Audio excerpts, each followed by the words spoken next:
Okay, so let's discuss some of the reactions here for carbohydrates. So first off, let's talk about the formation of glycosides. Okay, so formation of glycosides. This exists exclusively for cyclic hemiacetal forms. So that means if you have an alcohol structure like this one, like methyl alcohol or methanol, and you have an anomeric carbon, meaning the carbon that has the carbon one to the beta D glucose, where you have the OH attached to it. So this one can react with methyl alcohol to form uh, water, and then instead of the OH, you have this OCH3 that comes from methanol. So this is now the glycosidic bond. Now, in nature, okay, so in nature, that can happen for disaccharides. So since another sugar has a hydroxyl group, that means another sugar can attach a to another sugar by this glycosidic bond. For example, I'll just forward here. So this one is a glycosidic bond, right? Okay. So a disaccharide is formed by a glycosidic bond. In the process, you form water and you form the bond with the oxygen attached to that carbon. So if it's another sugar, since this sugar has an OH also, then the hydrogen is lost, the OH is lost, and in the process, you form uh, the OH here is lost, and then the oxygen here is retained. So you form the glycosidic linkages from with another monosaccharide. Okay, and then you have also oxidation. This can happen with the Benedict's reagent, and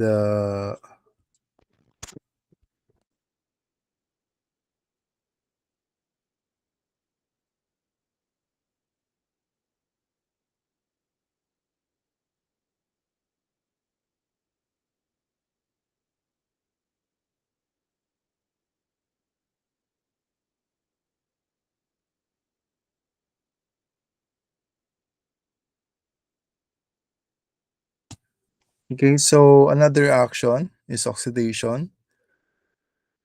So one of the reactions is your D-glucose can react with Benedict's reagent. Benedict's reagent is composed of copper ions with hydroxide ions. So in the process, your aldehyde here will become a carboxylic acid. So carbon 1 will become a carboxylic acid. So this is what we know as aldonic acid. So if the carbon 1 becomes carboxylic acid, it is an aldonic acid. So in particular, if you have D-glucose and becomes a carboxylic acid, it's a D-gluconic acid. So D-glucose is an example of a reducing sugar. So that means it reduces another substance.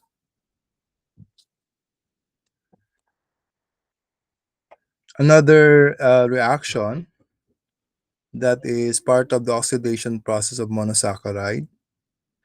So you have in this reaction you have D-fructose that can rearrange to form this structure D-glucose. So you can have rearrangement from D fructose to D glucose. So the carbonyl carbon, instead of being in 2, will become will move to the number 1. Okay? So this is known as tautomerism. So enzymes exist in the body uh, that can transform or rearrange the atoms to form these structures. Another possible reaction through oxidation is your carbon 6 will become a uronic acid. So here D-glucose becomes a D-glucuronic acid. So you see that the carbon 6 there, instead of CH2OH, becomes C double bond OOH. So that is possible with the presence of an enzyme, and you have these products. Okay, so the D-glucose transform into D-glucuronic acid. D-glucuronic acid is present in connective tissue, so it detoxifies foreign phenols and alcohols.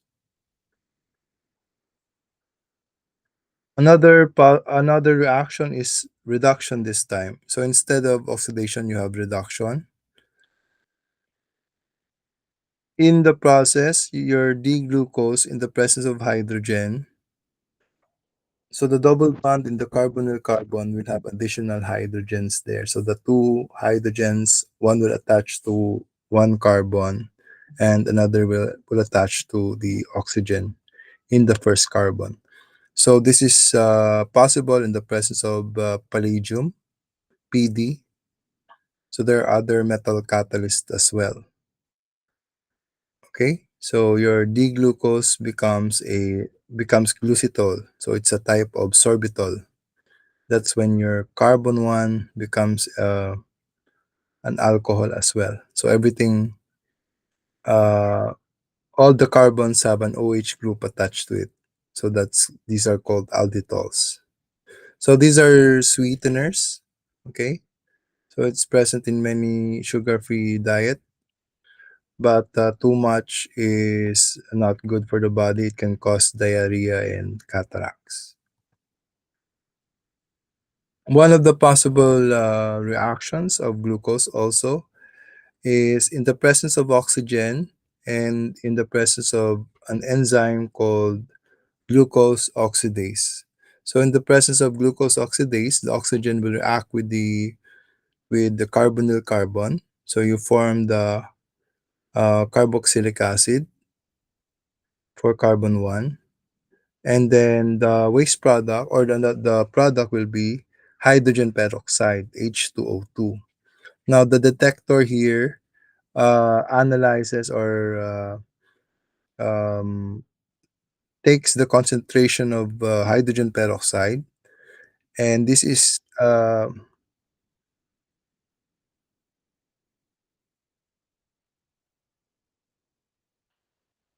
wait a bit.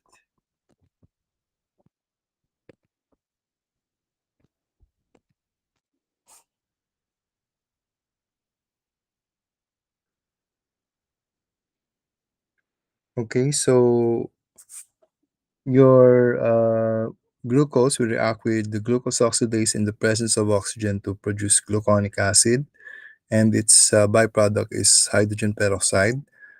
The the modern technology to detect glucose uses or analyzes the amount of hydrogen peroxide, and this is the one that's being monitored by the machine.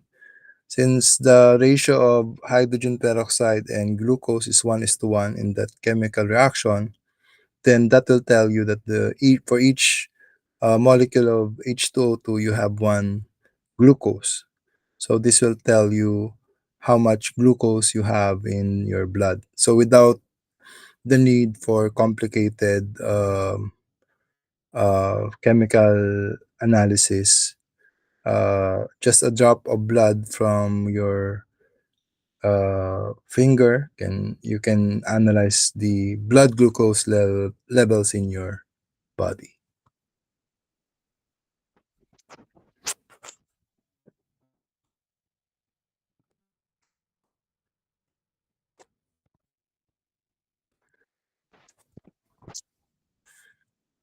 Okay, so these are the other possible glucose. Sorry, these are the other monosaccharides that are possible. Okay, we won't go through everything, but this will give you an idea that the positions of the OH and the H is a different monosaccharide altogether. Okay, so you don't have to memorize this.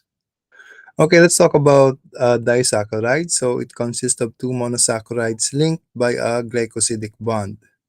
So as mentioned, it is when the OH group of one sugar reacts with another OH group. So your glucose can react with another glucose to form the disaccharide maltose. Your glucose can react with galactose to form the sugar disaccharide lactose. And your fructose can react with glucose to form the common table sugar sucrose. So in all of this reaction, you form H2O. So all of them are condensation reactions. Okay?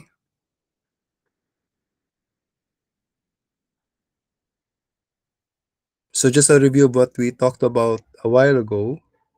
The hemiacetal will uh, will be available for reaction. Okay, you can react the other sugar can bond with the oxygen from the hemiacetal to form the glycosidic bond. So in the process, you remove um, H2O. So the glycosidic bond joining the two rings can be alpha or beta. So one of them, the positions of this oxygen. So that you remember the anomeric oxygen. So it can be positioned in the eggshell or in the upward position. So this is the beta glucoside. So when you describe this, you describe the carbon first. What carbon is it attached to? So that's one. And then you have an arrow that tells you which carbon is the oxygen attached to. That's four. And what type of glycosidic linkage? So it's beta, since it's in the eggshell or in the upward position. For the alpha, so instead of the upward position, it's positioned in the equatorial or the down position. Then that's one for alpha glycosidic linkage.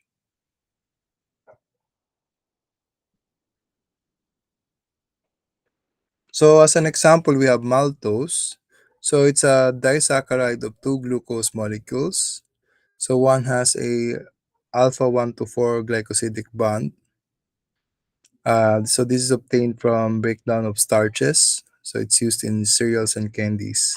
So maltose is a reducing sugar. So this means that the first carbon is free to give a free aldehyde to oxidize. Okay, so if you react to alpha glucose together, you form this alpha 1 to 4 glycosidic bond. So the position of the oxygen there, it's in the down position, so it's beta maltose. Another disaccharide is lactose, so it's a disaccharide of galactose and glucose. So it has a beta 1 to 4 glycosidic bond. So the oxygen is found in the up position or axial position. So it's a beta 1 to 4 glycosidic bond. Now for sucrose, you have you have glucose, alpha glucose. The position of the oxygen is down, so um, it's an alpha position for glucose, and then the attachment for the fructose is in the beta position. Okay, so it is an alpha beta 1 2 glycosidic bond. So between the first carbon of glucose and then the second carbon of fructose. So this is your common table sugar, the sugar that we use, white sugar, brown sugar. This is sucrose. So white sugar is the pure form of sucrose. So it's very sweet and contains many calories. So it may add up to, it may fatten people. So to reduce caloric intake, many artificial sweeteners are developed. So you have aspartame, saccharin, and sucralose. So let's talk about them briefly. So aspartame, it's sold as equal. So it's hydrolyzed into phenylalanine. So this is not good for people with phenylketonuria. So since it can be hydrolyzed the to phenylalanine, which people with phenylketonuria cannot metabolize, then it will be dangerous for them. So that's why there's a label that is it's bad for people with phenylketonuria. Okay, so it's commonly found in NutraSweet, Equal. These are their this is the trade name of this structure. Saccharin, so it's sold as sweet and low. So it's one of the first artificial sweeteners discovered. There were concerns in the 1970s that saccharin causes cancer, but they have since modified their claim that the chances of cancer is low.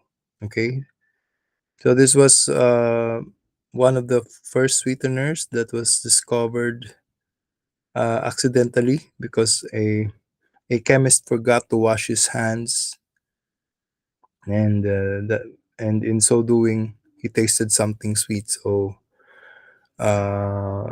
swerte lang siya kasi if it's a poisonous chemical, he might have died. But in the accident, in the accidental discovery, he found out it was sweet, and he backtracked his work in the lab and found out that it was saccharin. Okay, sucralose. So its trade name is Splenda. It has a very similar structure to sucrose, but instead of oxygen attached to OH groups attached to the carbons, you have Cl. You see in the structure for uh, for sucralose. So our body cannot metabolize it. So it's an artificial sweetener as well. Okay, let's talk about polysaccharides. So these are polymers of many monosaccharide units. So example, your starch is made up of amylose and amylopectin. They have different structures, but they're both made up of glucose units. Glycogen is another polysaccharide that's used by humans as a source of their glucose.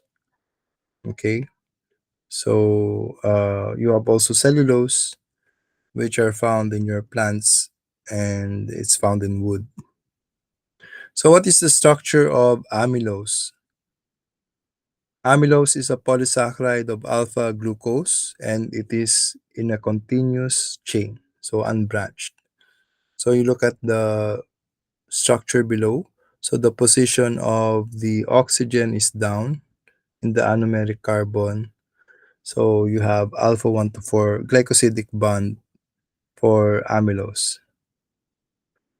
The difference with amylopectin, Amylopectin has additional side branches. So aside from the straight chain form that is found in amylose, you have for every 25 glucose units, your carbon 6 can bond to the oxygen of another glucose in the down position. Okay? So for every 25 glucose units, you have an alpha 1 to 6 bond. Okay? So in the in the process, you have a highly branched structure. Okay? So both forms of starch are water soluble. So these are the glucose polymers that the plant can use for energy. So it's stored as amylose and amylopectin, uh, but since it's made up of glucose, the plant can readily make it available for energy use as glucose. In the same way, humans and other animals use glycogen. So excess glucose is stored as this polymer glycogen, so that we can utilize the glucose in for energy use. Okay, so it is similar to amylopectin. So instead of every 25 units, you have a branch for every 10 to 15 units. So it is an energy storage molecule found in animals and humans. We break down the glycogen so that it becomes glucose. Okay? So it is stored mainly in the liver or in muscle cells. So whenever we eat during breakfast, lunch, dinner, the excess glucose is stored as glycogen in the muscles and in the liver. So whenever we climb stairs or walk, we access the glycogen that is stored in the liver and in the muscles to transform into glucose, and then we use the glucose for energy. So when glucose is needed for energy, glucose units are hydrolyzed from the ends of the glycogen polymer. And because glycogen is highly branched, there are many ends available for glycolysis. Okay, so this is the process, and in our body where we break down amylose and amylopectin. So if you notice, if you eat rice or sweet or chocolate or other sweet stuff, usually our saliva has amylase, and it can break down this starch into smaller saccharides. Okay, so you have the amylose can become dextrins, and then eventually in the pancreas we have also amylase. It further broken down into maltose, and maltose is then broken down into glucose units by the maltase enzyme. And then in the process, we use glucose to form the energy that we need in the form of adenosine triphosphate or ATP. So cellular respiration has this process, C6H12O6 plus 6 oxygen will form 6 carbon dioxide plus 6 H2O plus energy. Other organisms, in the absence of oxygen, they have enzymes that can break down the glucose into ethanol and carbon dioxide plus energy rich molecules. So cellulose is another polysaccharide, but this time they're made up of glucose units, but instead of the alpha glycosidic bond, it has a beta 1 to 4 glycosidic bond, meaning the oxygen of the anomeric carbon is attached to the carbon 4 in the up position or in the actual position. Okay. So in the process, you have this rigid structure. Now, since it is made up of glucose, why do we not digest it like cows do? Some animals eat grass, but we cannot. So this is because we don't have the enzyme possible for breaking down the beta 1 to 4 glycosidic bond. Okay? So cows have microorganisms that have the enzyme beta glycosidase that can break down this structure. So cellulose make up the insoluble fiber in our diet. So just because it is insoluble or we cannot digest it doesn't mean it is bad for our health. In fact, we need this to pass through our digestive system because it adds bulk to the waste, so it improves our elimination whenever we defecate.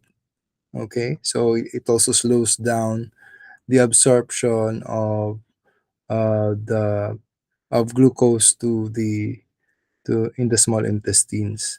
So insoluble fiber is very important in our diet. So that's why we eat vegetables even though we cannot completely digest it. Same with fruits, whole wheat products. These are very good for our health. Okay, other useful carbohydrates, we have amino sugars. So they contain an NH2. So we have an amino group instead of an OH group. So the most abundant sugar is uh, D-glucosamine. So this helps the cartilage in joints healthy. So as people grow older, the natural glucosamine levels drop.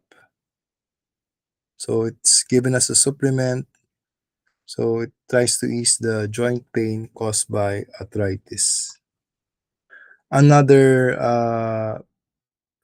amino sugar is chitin. So if you ever eat shrimp, okay, so the part that cannot be digested, the exoskeleton, is made up of chitin. So it is a polysaccharide formed by N-acetyl D-glucosamine units joined together by 1 to 4 beta glycosidic bonds. So it has a structure similar to cellulose. So you have the beta linkages there. So it's rigid. It cannot be digested easily. Other useful carbohydrates, you could have glucosaminoglycans. So these are a group of unbranched carbohydrates that derived from alternating amino sugar and glucuronate units. So in the eye, you, you have hyaluronate. So these are present in extracellular fluids that lubricate joints and in the vitreous humor of the eye. You have also chondroitin, which is a component of cartilage and tendons. You also have heparin, which is stored in the mast cells of the liver, and this helps prevent blood clotting. Okay, so we also have the blood type. So your blood cells have carbohydrate structures attached to proteins, and this is what makes up our blood type. Okay, there are four blood types. You have AB, and O. So the blood type is based on 3 to 4 monosaccharides attached to the membrane of red blood cells. So you have basically D-galactose, L-fucose, and N-acetyl D-glucosamine. Now, if you have blood type A, you have this fourth monosaccharide, N-acetyl D-glucosamine. Okay? So you have N-acetyl glucosamine attached to the D-galactose and L-fucose, and then you have, as mentioned, you have the N-acetyl D-galactosamine. Okay? For type B, you have the D-galactose that is attached to the basic structure in the carbohydrate blood in the blood type in the blood of the blood cell. Okay. For blood type O, they do not have that extra carbohydrate unit. So it's like the blue units are gone from the O. Okay.